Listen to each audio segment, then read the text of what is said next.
Hey guys, Arm&Gun here tonight with the ATRS Alberta Tactical Rifle Supply Modern Hunter. This is an alternative AR-10. It's a side charger, which is pretty cool. And I really like this gun, and I'm going to tell you why. I'm going to tell you some stuff that isn't the best with it, namely why I need to have it paired with a Gen 2 PMag. But also a lot of good things about it as well. And I'm going to tell you about how I've got it appointed here, how I've got it kind of fitted out. I'm going to tell you a few personal stories I've had with, experience with the manufacturer. One of them is actually going to necessitate a bit of a walk around my gun studio. So while I'm doing that, I'll just show you around where I'm doing these videos from and give you a bit of an update on how that's going to be changing a lot over the month of April. And then, of course, I've got a bonus gun for you, and I've got a couple other cool just features that ATRS does with these receivers that I just think is really, really cool, and that I would honestly, not to give away the secrets or anything like that, but I would recommend that other high-end AR manufacturers take a look at them because they're just really well thought out, really tasteful, and I appreciate them a lot. So without further ado, let's jump into the specs on this rifle. So right here, as you see it, this gun is 39.5 inches long. Now, of course, that's going to be variable based on what type of stock you have on it, if you got your stock dialed out at all. This is a Magpul PRS. Also, it's going to be impacted by the length of your barrel. This guy is an 18.6 inch proof research barrel. This one's chambered in 308, and it's outfitted with ATRS's own muzzle brake. So that's all going to play into it, but essentially to remain non-restricted, you're going to basically, 39.5 inches is about as short as you're going to get unless you outfit it with like a Law Tactical folder or a shorter buttstock. Weighing in at no mag, no optic. So as you see it right here, this is 10.6 pounds. And that's not super light. However, even though I'm using a proof research barrel, the barrel weighs 2.5 pounds. But I've tacked on some additional weight by going with this Black Label bipod, and this Black Label bipod is absolutely gorgeous. I really do like it. I'm gonna actually in the next week or so gonna have a bit of review out on this thing and just kind of all of its cool little features and whatnot. But so that's adding on some weight. Also got this kind of like bigger grip with the pommel here. It's an HK branded basically ergo grip, and then the PRS stock is a beefy boy. It's definitely a chonky stock, and it also adds some weight. Though with that said, I don't always mind a bit of a heavier stock when you've got a full-length rifle, because it does help balance it out. And for me, a lot of times I find that a well-balanced rifle is easier to deal with than just a heavy or a light rifle overall if the balance is off. If you get a really front-heavy rifle, like I found the APC 223 can be quite front heavy if you've got the skeleton stock or the telescopic stock. And that, for me doing pictures and stuff on Instagram when I'm holding up the gun, that gun is more tiring to do than this gun because it's well balanced. It's easier to hold, manipulate, even though it's heavier. Again, 10.6 pounds, not light. But in terms of the barrel, this one is a 1 in 10 twist. You can also get them outfitted with stainless steel barrels in a light, medium, and heavy profile. The heaviest is going to add about 2 pounds, assuming you're sticking with the same length. So actually, you can get this rifle even heavier if you want. It's got a Timney trigger, which is just gorgeous. I'll give you a quick trigger pull here. I'll just drop the bolt. It's also got an ambidextrous bolt release, which is really nice. Standard AR controls. You can do ambi if you want. Mine is just set up as a single bolt catch and release. The bolt catch on this side is obviously a little bit custom because the upper is wider to allow for this side charging, platform. But otherwise, it's just a bit canted forward. It's got a Timney trigger in it, which is absolutely gorgeous. Really nice trigger, and takes otherwise most furniture. It can be a little fussy with handguards. Some of the original, sometimes you have to swap out the gas block with the low profile gas block. I know that I had to do that when I got this one put on. And the barrels, I believe, need a little bit of machining to work. And then of course the bolt carrier is slightly unique. They take a standard, I think DPMS bolt carrier group, and they have to do a bit of machining just to make it interact properly with the side charger. But that's to be understood. And honestly, most AR-10s are at least a little bit proprietary anyways.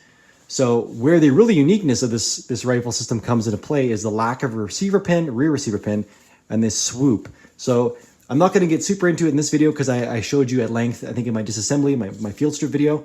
But these receivers actually pull apart like that, I guess, in that direction. If you want to see it, just see my other video because I show you exactly how these link up together and how that system works. I'll drop a link right there, and you can go check out the field strip video if you so choose. So why this design? Why this interesting take on an AR-10? Well, in Canada, your typical AR-10s are banned. Well, not banned, but they're restricted. They've got a bunch of extra red tape on them, a lot less. You can't do nearly as much with them. They're treated the same way in Canada as SBRs and handguns are, just arbitrarily because they are an AR-15. And an AR-10 isn't an AR-15, but it's considered a variant of one in Canada, and because it's considered a variant, it's got this extra label attached to it. So ATRS, Rick, the owner, set out to design a way around that. And basically, because you had other modern semi-automatic rifles like the Robinson Armament XCR series, and those were fine. They weren't hit with this extra red tape. But the AR-10 is naturally a very accurate, inherently accurate rifle, and ATRS was all about, extreme accuracy, long-range accuracy. This gun actually is capable of, I've heard reports both from friends and the company, up to 0.5 MOA. Again, that's when you're dialing in the accuracy, they're dialing in the ammunition to the barrel, to the gun. It's not, you don't just have that happen overnight, but basically, just that's what they went to achieve with this gun. It's definitely 1 MOA capable with a wider range of ammunition. But anyways, the design intent was partially to have a really accurate platform and to give Canadians the ability to take this outside and shoot it as they would any other standard rifle. Also, the name implies hunting, is so that people can take this hunting with them as well. And it still enables and embodies all of those great ergonomics of the AR system that everyone loves, with kind of ATRS's own take on it, like the side charging upper and a few other really cool things. So Rick successfully designed this AR-15-esque platform that still got the coveted non-restricted status in Canada, which basically just means you can take this gun out and you can shoot it anywhere it's legal to discharge a firearm. So in the back 40, Crown Land, just take it out hunting. It's great. I mean, I can shoot it in my backyard, and I live on an acreage out in the country with some farmland around it. So that's really nice. I can't do that with any of my other AR-10s or AR-15s. So when that first happened in Canada, that was like a watershed moment. People went nuts, and this gun sold really well.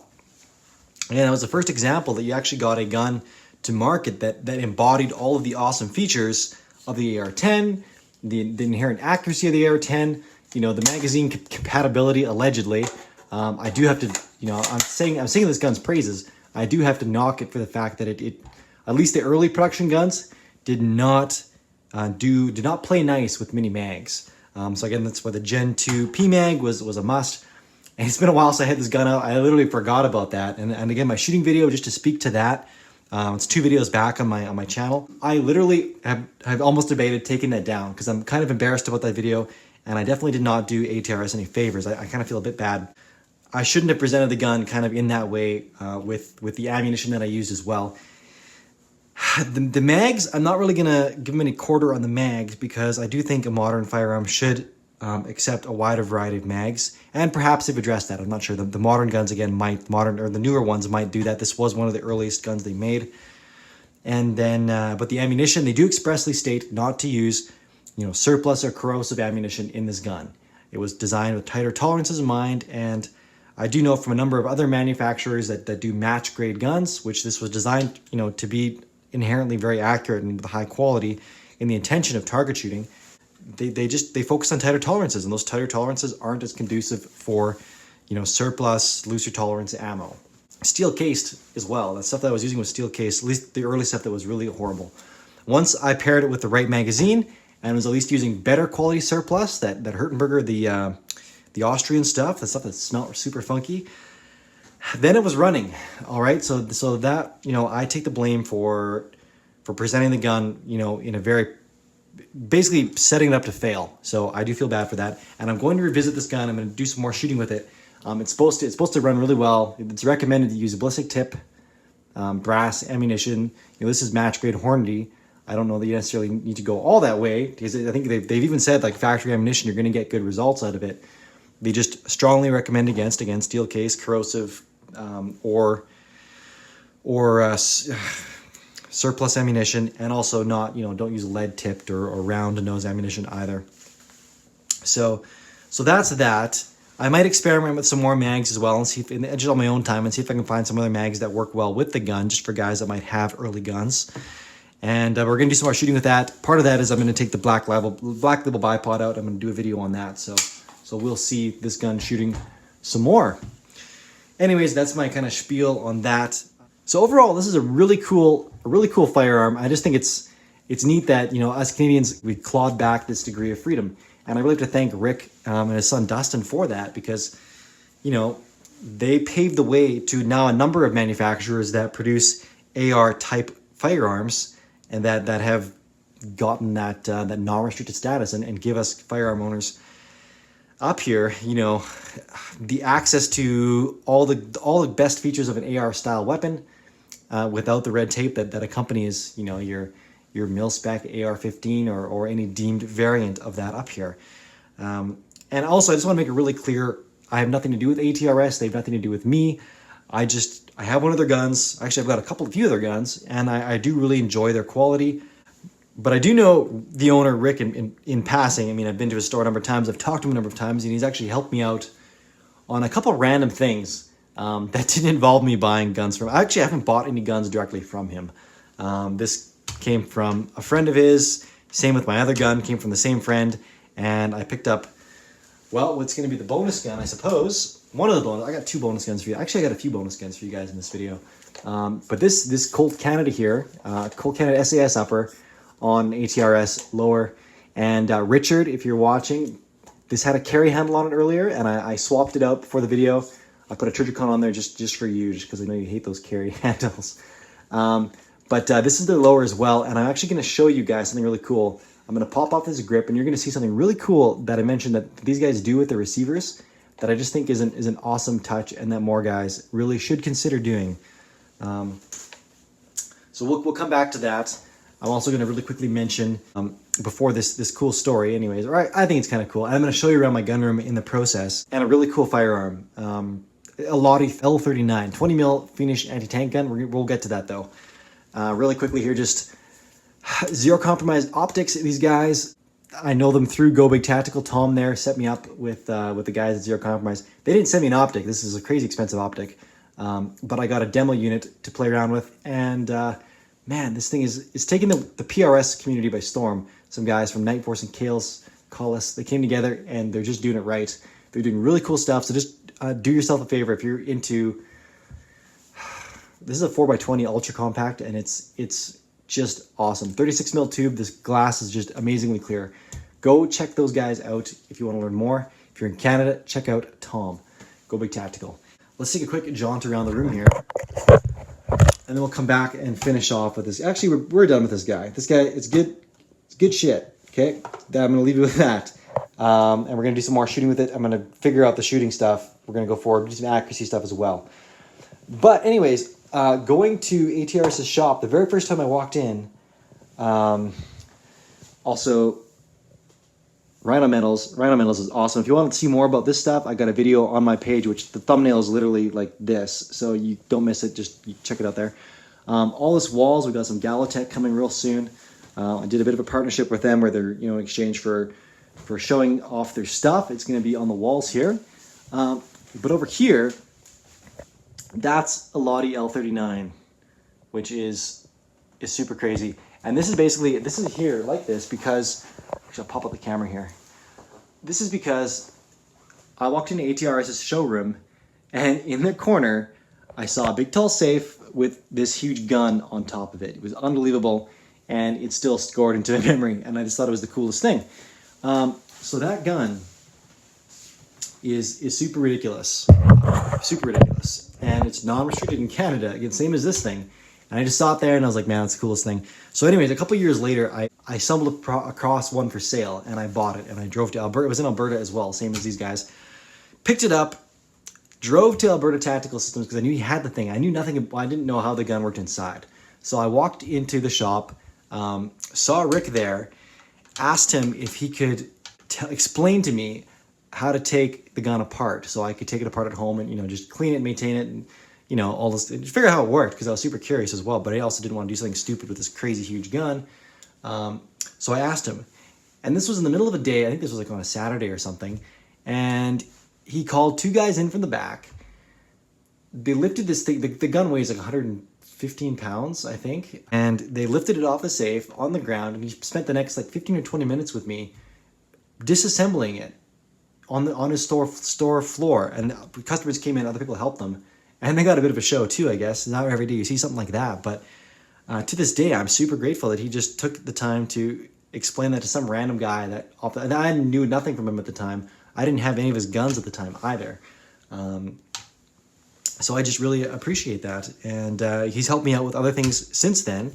And again, just solid guy. So I do really appreciate what he's done for the community, what he's done for me personally. And that's that. Anyways, I'm going to pop off this grip now and show you guys into this system right here. Just for quick reference, this is what that Lottie is chambered in. This is 20 by 138 B ammunition. It's crazy. It's the size of a Beretta.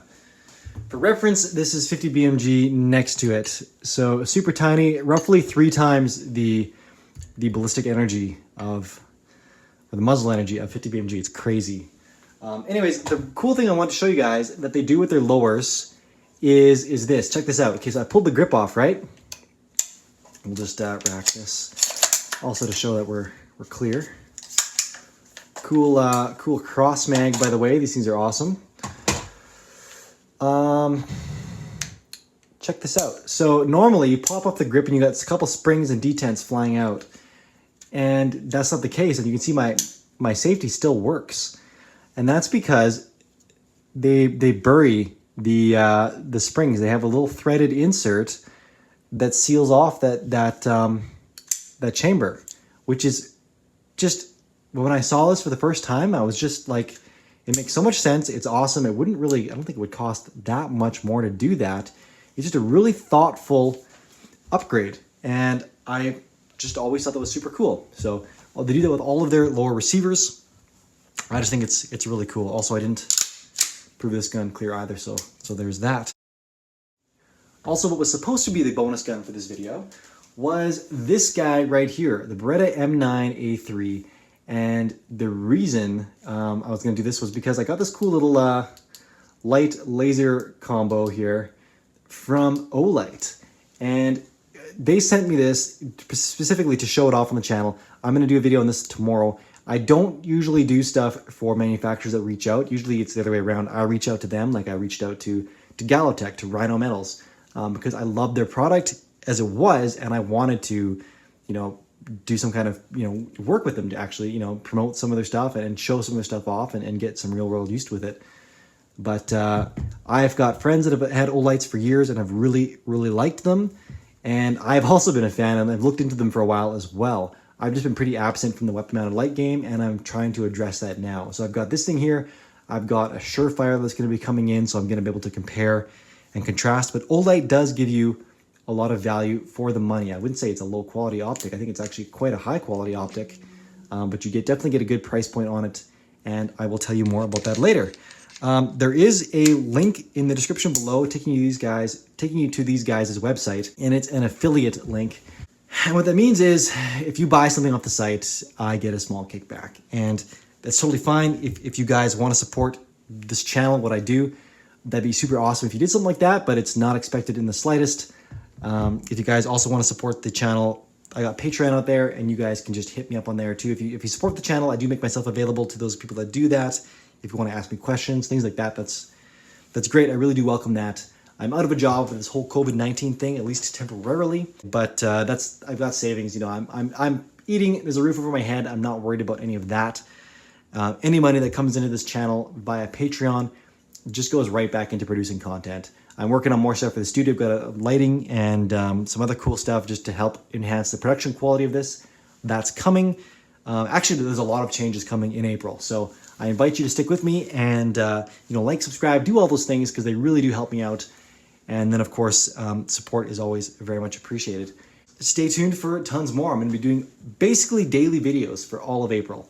So just to help with putting more content out there for people that are stuck at home and self-quarantining, all that kind of stuff. So that's it. Thanks, guys. Peace out, Arm&Gun. Good night.